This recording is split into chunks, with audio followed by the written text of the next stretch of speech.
picture this. You've been putting money away every single month for 5 years. 5 years. No missed contributions, no splurging on that vacation, no new car.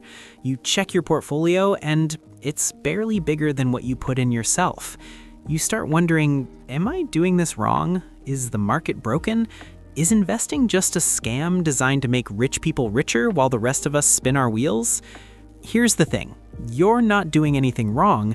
You're actually right on schedule. You just don't know what schedule you're on. Today, I'm going to show you a concept called the 8-4-3 rule, the actual mathematical rhythm of how wealth compounds over a 15-year cycle.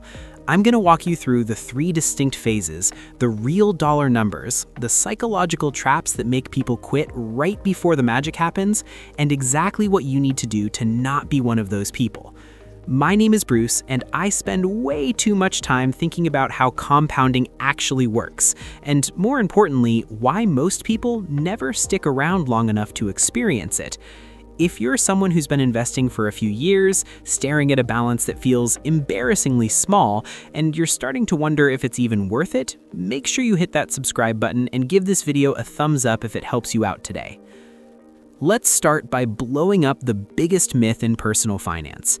Most people think wealth building is linear. You put in $1, the market gives you $1 plus a little interest, you repeat that for 30 or 40 years, and then you retire. Simple, right? Wrong. Here's what most people don't realize.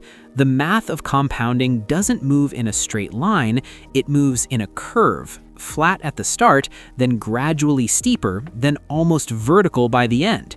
And the problem is, most of us abandon the process during the flat part, never knowing the vertical part was just around the corner. According to a 2023 Vanguard study on investor behavior, roughly 30% of retail investors liquidate their long-term accounts within the first 5 years. 30%! They paid the entry fee, they did the hard work, and then they walked out right before the payoff. The 8-4-3 rule is the antidote to that mistake. Let me explain what it actually means. The 8-4-3 rule describes the rhythm of compounding over a 15-year investment cycle. Here's the short version. It takes 8 years to reach a certain milestone of wealth. Then it takes just 4 years to completely replicate everything you built in those 8 years. And then it takes only 3 years to do it again. Same monthly contribution, same market, completely different pace. And this isn't some made-up motivational framework, this is just the math of exponential growth playing out over time. The Federal Reserve's own research on household wealth accumulation shows that long-term equity investors who stay invested through market cycles consistently see this kind of back-weighted growth pattern. The numbers actually do this. So let's talk about what each phase actually feels like, because understanding the psychology of each phase is just as important as understanding the math. Phase 1 is what I call the boring years, and this is the phase that destroys 90% of aspiring investors, not because the market fails them, but because their own brain fails them. Here's what's mathematically happening. You're contributing every month, let's say $500. The market is doing its thing, averaging around 10% annually over the long haul, which is roughly in line with historical S&P 500 returns going back to 1965. But because your starting balance is essentially zero, the dollar amount of those returns is tiny compared to your contributions. Think about it this way. If you have $10,000 in the market and it goes up 10%, you made $1,000. That's great, but you're putting in $500 a month, so the market is basically just helping carry one box. You're doing all the heavy lifting. Look, let's put some actual numbers on this. Say you're investing $500 a month into a broad equity index fund at a 10% average annual return. After 8 years, you've personally contributed $48,000 of your own money. With growth, your balance sits somewhere around $70,000 to $75,000. Now you might be thinking, okay, $75K on $48K invested, that's not bad. And you're right, it's not bad, but here's the psychological problem. It feels bad, because you've been sacrificing for nearly a decade and the pile of money isn't dramatically larger than what you put in.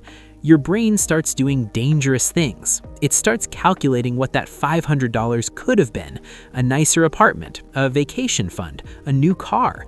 It starts telling you that investing is for people who already have money and that you've been foolish to think this would work for you. This is a feature, not a bug. In phase 1, you're not really investing for returns yet. You're investing for critical mass. You're packing the snowball together so that eventually it can roll on its own. But if you walk away in year 7, you never get to watch it roll. This is where it starts to get really interesting. You keep contributing your $500 a month. Nothing changes on your end. But somewhere around year 9, something shifts. The market is no longer just helping you carry boxes, it's showing up with a moving truck. In phase 2, years 9 through 12, your money grows by roughly the same amount it grew in the entire first 8 years, in just 4 years. Think about that efficiency. It took you 96 months of grinding to build the first block of wealth. Now you're building that same block in 48 months. You've doubled your speed without doing anything different. By the end of year 12, that same $500 a month investor is now looking at somewhere between $130,000 and $140,000. You went from $75K to $140K in just 4 years. The returns on your previous returns are now generating their own returns.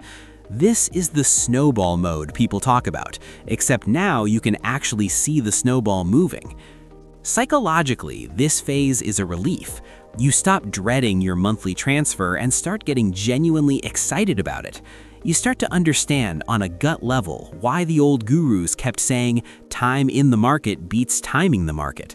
You lived through the volatility of the first 8 years, you survived a correction or two, and now you have the calluses to prove it.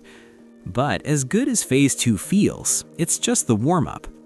Phase 3 is where the human brain actually malfunctions, because we are wired for linear thinking. Walk from point A to point B, that's something we understand. But exponential growth? Our brains have no framework for it. Years 13, 14, and 15, just 36 months, and in this tiny window, that same $500 a month investor pushes past $200,000. You went from $140K to over $200K in 3 years. That's another entire block of wealth, built in less time than a presidential term. At this point, your monthly contributions almost don't even matter, though you should absolutely keep making them because discipline compounds too. But the heavy lifting is now automated. The interest is earning interest on the interest. You might have days where a 1% market move swings your portfolio by more than you earn at your job in a week. That's not luck, that's 15 years of consistent patience paying a dividend. Here's what most people don't realize. This is exactly why the wealthy seem to make money effortlessly. They're not smarter, they just have the capital and the patience to already be living in phase 3. Now, I need to talk about the things that can destroy this entire timeline, because the 8-4-3 rule only works if you don't interrupt the machine. Trap number 1, fees.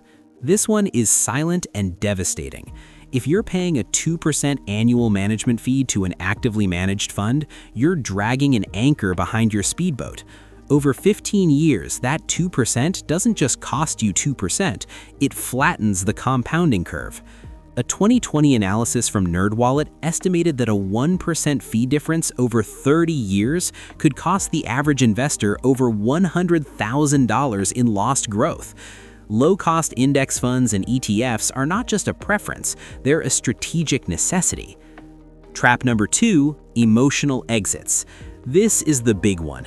Checking your portfolio every week when the market is down 15% is like checking your oven every 2 minutes and wondering why the cake isn't done. Market corrections during phase 1 are actually good for you. You're a net buyer of stocks and you're getting units on sale. If you understand the 15-year timeline, a crash in year 4 is just a clearance sale. You don't panic, you go shopping. Trap number 3, rating the fund. If you cash out at year 10 to buy a boat, you're not just spending principal, you're killing the exponential phase. You're chopping down the tree right before it bears fruit. The 8-4-3 rule shows us that the majority of the reward is backloaded. It's hidden at the end. Stopping early doesn't just delay the reward, it eliminates it. All right, so how do you implement this? Step 1. Pick your 15-year goal. What is the money actually for?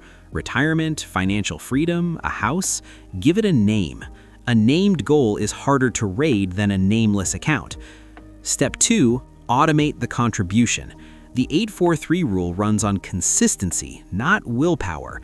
Willpower fails when the market is down, when a gadget is shiny, when life is messy. Automation doesn't care, it just buys. Treat that monthly investment like a utility bill, non-negotiable. Step 3. Pick the right vehicle. For most people, a globally diversified equity index fund is the answer. Simple, boring, effective. Don't overcomplicate it with 30 niche sector ETFs. Simple compounds better than clever. Step 4, and this is the hardest one, commit to not interrupting the machine. No raids for weddings, no panic sells when the news says recession. You are not just managing money, you are managing your own behavior. Here's the thing about the 8-4-3 rule. It isn't a get-rich-quick scheme. It's the opposite. It's a get-rich-slow scheme. And unlike the quick ones, this one actually works. The hard work is front-loaded. The rewards are back-loaded. Your job is to survive the first 8 years so you can enjoy the last 3. Plant the tree, water it every month, and for the love of money, don't dig it up to check the roots.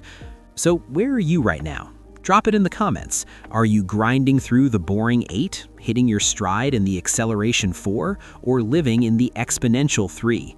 I want to know. And if you know someone who's about to quit investing because they're not seeing results yet, share this video. It might be the most valuable thing you do for them this year. Thanks for watching, and I'll catch you in the next one.